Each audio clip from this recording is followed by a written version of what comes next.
Welcome to KRR kitchen. இன்றைக்கி நம்ம கிச்சனில் என்ன ரெசிபி பார்க்க போகிறோன்னா அதிரசம் எப்படி செய்கிறது தான் பார்க்க போகிறோம். இந்த அதிரசம் பார்த்திங்கன்னா நம்ம அரிசி ஊற வச்சு அரைச்சி செய்ய போகிறது கிடையாது. வீட்டில் இருக்கக்கூடிய அரிசி மாவை வச்சு தான் செய்ய போகிறோம். ரொம்ப சுலபமாக ஈஸியாக செஞ்சிடலாம்.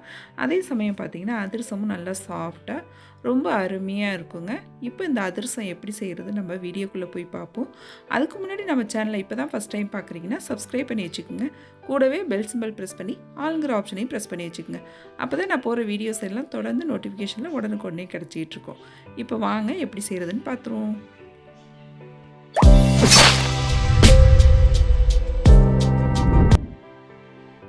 இப்போ அதிரசம் செய்கிறதுக்கு 2 கப்பு அளவுக்கு அரிசி மாவு எடுத்துக்கிறேன். இது நம்ம வீட்டில் அரைச்ச இடியப்ப மாவு தான். இடியப்ப மாவாகவும் இருக்கலாம், இல்லை கடையில் வாங்கின அரிசி மாவாகவும் இருக்கலாம். எந்த அரிசி மாவில் வேணாலும் செய்யலாம். ரொம்ப அருமையாக வரும். இந்த இடியப்ப மாவு பார்த்திங்கன்னா நல்லா பச்சரிசியை வாங்கி நல்லா ஒரு 2-3 தடவை கழுவிட்டு 3 மணி நேரம் ஊற வச்சு நல்லா வெயிலில் காய வச்சு அரைச்சி சலித்து எடுத்து வச்சுருக்கேன். இடியப்பத்துக்காக ரெடி பண்ண மாவு தான். இந்த மாவு வச்சு தான் நம்ம இன்றைக்கி அதிரசம் செய்ய போகிறோம். இப்போ இந்த மாவில் வந்து பார்த்திங்கன்னா கொஞ்சம் கொஞ்சமாக தண்ணி தெளித்து நம்ம பிசைஞ்சு எடுத்துக்கணும் மாவு. இது நம்ம புட்டு மாவெலாம் எப்படி தண்ணி கொஞ்சம் கொஞ்சமாக தெளித்து ஈரமாவாக ஆக்கிக்குவோமோ அதே போல் தான் அதிரசத்துக்கும் நம்ம இது போல் கொஞ்சம் கொஞ்சமாக தண்ணி தெளித்து ரெடி பண்ணிக்கணும். ரொம்ப தண்ணி ஊற்றிடாதீங்க. நல்லா இந்த அளவுக்கு பக்குவமாக தெளிச்சிக்கணும். கையால் இப்படி பிடிச்சோம் அப்படின்னாக்கா நல்லா பிடிக்க வரணும். அதே சமயம் மாவு நல்லா உதுத்துட்டால் உதிர்ந்து வரணும். இந்த பக்குவத்துக்கு மாவு ஒன்று கலந்து எடுத்துக்குங்க. இப்போ கலந்த மாவு பார்த்திங்கன்னா கொஞ்சம் அங்கங்கே சின்ன சின்ன கட்டியாக இருக்கும். இதை வந்து நம்ம ஒரு சல்லடையில் நைஸான சல்லடையில் சலித்து எடுத்துக்குவோம் மாவு எல்லாத்தையும். இப்போ மாவு நல்லா சலிச்சதுக்கு அப்புறம் பார்த்திங்கன்னா கொஞ்சம் அந்த ஈர மாவு கட்டி கட்டியாக இருக்கிற மாதிரி இருக்கும். அதை நல்லா அப்படி நம்ம கையால் தேய்ச்சி விட்டோம் அப்படின்னாக்கா உதிர்ந்து வந்துடும், எல்லாம் கொட்டிடும். இப்போ எல்லாத்தையும் சலித்து எடுத்துக்கிட்டேன். இப்போ நமக்கு மாவு ரெடி ஆகிடுச்சு. இப்போ பார்த்திங்கன்னா இந்த மாவை ஒரு பாத்திரத்துக்கு மாற்றிக்குவோம். இந்த மாவோட ஈரம் நமக்கு காஞ்சிடக்கூடாது, ஈரமாகவே இருக்கணும் மாவு. அதனால் நல்லா இப்படி அமுக்கி விட்டு வச்சுக்குங்க. மாவை காய விட்டுறாதீங்க. நல்லா அமுக்கி விட்டு ஒரு தட்டு போட்டு நல்லா மூடி வச்சுருங்க. நம்ம வெள்ளைப்பாகு காய்ச்சிற வரைக்கும் மாவில் ஈரம் இருக்கணும். அப்போ தான் அதிரசம் நல்லா சாஃப்டாக வரும். மாவு காஞ்சிடுச்சு அப்படின்னாக்கா அதிரசம் கொஞ்சம் ஹார்டாகிடும். இப்போ இதை ஒரு தட்டு போட்டு மூடிட்டு இப்போ வெள்ளைப்பாகு ரெடி பண்ணிக்குவோம். அரிசி மாவு எடுத்த கப்பாலே 2 கப்பு அளவுக்கு வெல்லத்தை நல்லா இடிச்சிட்டு அளந்து எடுத்துக்குங்க. பாகு வெல்லன்னு சொல்லி கேட்டு வாங்கிக்கங்க, அது நல்லாயிருக்கும் அதிரசத்துக்கு. இப்போ 2 கப்பு வெல்லத்துக்கு ஒரு 1/2 கப்பு அளவுக்கு தண்ணி ஊற்றி நல்லா கரைச்சி எடுத்துக்குவோம். ஃபஸ்ட்டு வெல்லத்தில் நல்லா மண் தூசிலாம் இருக்கும், அதனால் நம்ம கரைச்சிட்டு வடிகட்டிட்டு அதுக்கப்புறம் பாகு ரெடி பண்ணிக்குவோம். இப்போ வெல்லம் நல்லா கரைஞ்சி வரட்டும்.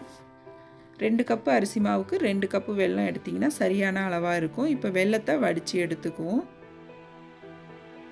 இப்போ இந்த வெல்லம் நல்லா கொதித்து திக்காகி வரணும். நல்லா பாகுபதமாக நம்ம மாற்றி கொண்டு வரணும். இதை இப்போ வெல்லத்தை நல்லா கொதிக்க விட்டுக்குவோம். கொஞ்ச நாளைக்கு கொதிக்கட்டும். எப்படி பாகுபதம் பார்க்கணுன்னு நான் உங்களுக்கு காட்டுறேன். இப்போ பாருங்கள், ஓரளவு கொதித்து வெள்ளைப்பாகு திக்காக இருக்குது. இப்போ ஒரு கிண்ணத்தில் தண்ணி வச்சுக்குங்க. அதில் கொஞ்சமாக ஊற்றி பாருங்கள். வெல்லம் ஊற்றி பார்த்தோம் அப்படின்னாக்கா கரையாமல் நல்லா கையில் எடுக்க வரணும்.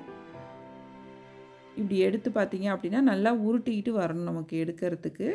இப்போ பார்த்தீங்கன்னா கொஞ்சம் லூஸாக இருக்குது, கரையிற மாதிரி இருக்குது. இன்னும் செத்த நாளைக்கு கொதிக்க விட்டுக்குவோம். இப்போ பாருங்கள், கொதித்து நல்லா திக்காகிட்டு இப்போ எடுத்தோம் அப்படின்னா பாகு பார்க்குறதுக்கே உங்களுக்கு தெரியுதா நல்லா திக்காக. இப்போ கையில் எடுத்தோம்னா நல்லா ஒரு தளர்வான ஒரு பதமாக இருக்கும். ரொம்பவும் கெட்டியாகிடக்கூடாது, இந்த பதத்துக்கு இருக்கணும். அப்போ தான் அதிரசம் நமக்கு நல்லா சாஃப்டாக கிடைக்கும். ரொம்ப ஹார்டாகவும் நல்லா உருட்டிகிட்டு வரக்கூடாது. அந்த கையில் எடுத்தோம் அப்படின்னாக்கா நல்லா பதமாக இருக்கணும்.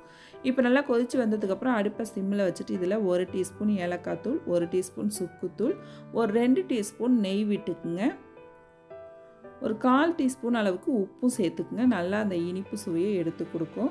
நல்லா எல்லாத்தையும் கலந்து விட்டுட்டு இப்போ நம்ம எடுத்து வச்சுருக்க மாவை கொஞ்சம் கொஞ்சமாக கொட்டி கலந்துக்குங்க. ஒரேடியாக கொட்டிட வேணாம், கொஞ்சம் கொஞ்சமாக சேர்த்து நல்லா கலந்து எடுத்துக்குவோம். நல்லா கலந்து கொடுத்தோம்னா நல்லாவே ஈஸியாக கலக்க வரும். இது நமக்கு நல்லா ஒத்தாப்பில் எல்லா மாவையும் கொட்டி கலந்து எடுத்துக்கங்க. இப்போ பாருங்கள், நல்லா எல்லாம் ஒத்தாப்பில் கலந்து ஒன்று திரண்டு வந்துட்டு இந்த அளவுக்கு இருக்கணும் மாவு. இப்படி இருந்தாலே அதிரசம் ரொம்ப அருமையாக வரும். இப்போ இந்த மாவை பார்த்திங்கன்னா கொஞ்சம் நல்லா ஆற வச்சுக்கோங்க. ஃபேன் காற்றுலலாம் வச்சிடாதீங்க. நார்மல் டெம்பரேச்சரில் ரூம் டெம்பரேச்சர்லேயே வச்சு அதை ஆற வச்சுங்க. மாவு கொஞ்சம் சூடு ஆறுனதுக்கு அப்புறம் இதை வேற ஒரு பாத்திரத்துக்கு மாற்றி எடுத்து வச்சுருங்க. நம்ம வந்து உடனே அதிரசம் செய்ய முடியாது. குறைஞ்சது ஒரு 5 மணி நேரமாவது இது நல்லா ஆறி சூடெல்லாம் ஆறி நல்லா அந்த வெள்ளைப்பாகு மாவோடு சேர்ந்து ஊறி வரணும். நல்லா நீங்கள் வந்து ஒரு 12 மணி நேரம் ஊற வச்சு செஞ்சீங்க அப்படின்னா ரொம்பவே அருமையாக வரும். இப்போ காலையில் கலர்றீங்க அப்படின்னாக்கா நைட்டு செய்யலாம். அப்படி இல்லைன்னா நைட்டு செஞ்சு வச்சுட்டு கூட நம்ம காலையில் செய்யலாம் அதிரசம். அப்படி கூட செஞ்சுக்கலாம். இதே இது பார்த்திங்கன்னா நம்ம அரிசி ஊற வச்சு அரைச்சி ஒரு 2 நாள் புளிக்க வச்சு செய்வாங்க பாரம்பரிய முறைப்படி. அந்த அதிரச ரெசிபி நான் ஏற்கனவே போட்டிருக்கேன் வீடியோ. அதோட லிங்க் வந்து நான் டிஸ்கிரிப்ஷனில் கொடுக்குறேன். இது வந்து மாவு அரைக்க முடியல, செய்ய முடியாது மாவு அரைச்சி அப்படிங்கிறவங்களுக்கு தான் வீட்டில் இருக்கிற அரிசி மாவு வச்சு எப்படி செய்கிறதுன்னு நான் சொல்லியிருக்கேன். ரொம்ப அருமையாக சாஃப்டாக இருக்கும். இப்போ பாருங்கள், கிட்டத்தட்ட ஒரு 12 மணி நேரத்துக்கு மேலேயே ஆயிடுச்சு. மாவு எந்த அளவுக்கு சாஃப்டாக இருக்குது பாருங்கள். இப்போ எடுத்து நமக்கு எந்த அதிரசம் தட்டுறதுக்கு எந்த அளவுக்கு வேணுமோ அந்த அளவு எடுத்து நல்லா உருண்டையாக எடுத்துக்குவோம். இப்போ அதிரசம் தட்டுறதுக்கு இலை இல்லை அப்படின்னாக்கா நீங்கள் ஒரு பாலித்தீன் கவர் எடுத்துக்கலாம். அதில் லைட்டாக இது போல் கொஞ்சம் எண்ணெயை தடவிக்குங்க. அதிரசம் எந்த சைஸுக்கு வேணுமோ அதுக்கு தகுந்த அளவு உருண்டையாக எடுத்துக்குங்க. எடுத்துக்கிட்டு ரவுண்டாக தட்டி எடுத்துக்கணும். நம்ம இலையில் வச்சு இது போல் கையால் லைட்டாக ப்ரெஸ் பண்ணிங்க அப்படின்னாக்கா ரவுண்டாக வந்துடும். இந்த அளவுக்கு நல்லா ஓரம்லாம் ஒத்தாப்பில் இது போல் ஒரு 2 விரலால் தட்டி கொடுங்க. நல்லா இது போல் தட்டிக்கணும். இந்த அதிரசம் பார்த்திங்கன்னா ரொம்பவும் மெல்லிஸாக இருக்கக்கூடாது, ரொம்பவும் கனமாகவும் இருக்கக்கூடாது. ஒரு மீடியம் சைஸில் தட்டி எடுத்துக்கோங்க. அது வந்து சாப்பிட்றதுக்கும் நல்லாயிருக்கும், சீக்கிரமாகவும் நமக்கு நல்லா வெந்து வரும். ரொம்ப கனமாக தட்டிட்டிங்கன்னா வேகாது உள்ளுக்குள்ளே. அதனால் பார்த்து ஒரு மீடியம் சைஸுக்கு தட்டிக்கிங்க. இப்போ எண்ணெய் நல்லா காஞ்சதுக்கு அப்புறம் சேர்த்துக்குங்க. நீங்கள் எண்ணெய் காயாமல் இந்த அதிரசத்தை சேர்த்துட்டிங்க அப்படின்னாக்கா பிரிஞ்சு வரும் அதிரசம். அதனால் எண்ணெய் காஞ்சதுக்கு அப்புறம் இதை நம்ம போட்டோம் அப்படின்னாக்கா டக்குன்னு மேலே எழும்பி வரும். கொஞ்சம் போட்டு பார்த்திங்கன்னா தெரியும், எண்ணெயில் நல்லா பொசுக்குன்னு எழும்பி வரும் மேலே போட்ட உடனே. அந்த பக்கம் வந்ததுக்கப்புறம் போட்டு எடுத்துக்குங்க. இப்போ அதிரசம் போட்டு வெந்ததுக்கப்புறம் இது போல் எண்ணெயெல்லாம் நல்லா வடிச்சிட்டு ஒரு பிளேட்டுக்கு எடுத்து வைக்கணும். இப்போ இதே போல் எல்லா அதிரசத்தையும் பொரிச்சிட்டு உங்களுக்கு நான் காட்டுறேன். எண்ணெயில் போட்டோம் அப்படின்னாக்கா நல்லா இது போல் எழும்பி வரும். இதுதான் கரெக்டான பதம், எண்ணெயோட சூடு. இப்போ நல்லா 2 பக்கமும் திருப்பி போட்டு இது போல் தோசை திருப்பியில் வச்சு இன்னொரு கரண்டியால் அமுக்கணும் அப்படின்னாக்கா அதில் உள்ள எண்ணெயெல்லாம் நல்லா வடிஞ்சு வந்துடும்.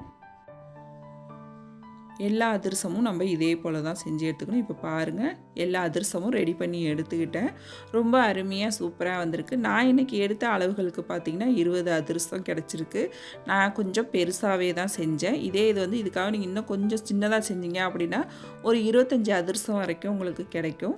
ரொம்ப அருமையாக சூப்பராக வந்திருக்கு. இந்த அதிரசம் பார்த்திங்கன்னா நாள் சாப்பிட்றதோட மறுநாள் சாப்பிட்றப்ப ரொம்பவுமே சூப்பராக நல்லா ஊறி நல்லா சாஃப்டாக ரொம்ப சூப்பராக இருக்குங்க. நீங்களும் இந்த அதிரசம் ரெசிப்பியை நான் சொன்ன அளவுகளோடு செஞ்சு பாருங்கள். செஞ்சு பார்த்துட்டு எப்படி இருக்குன்னு எனக்கு கமெண்ட் பண்ணுங்கள். என்னோட இந்த ரெசிபி பிடிச்சிருந்துன்னா லைக் பண்ணுங்கள், ஷேர் பண்ணுங்கள். மறக்காமல் நம்ம கேஆர்ஆர் கிச்சனை சப்ஸ்கிரைப் பண்ணி வச்சுக்கோங்க. நாளைக்கு வேறொரு ரெசிபியோடு சந்திப்போம். தேங்க்ஸ் ஃபார் வாட்சிங்.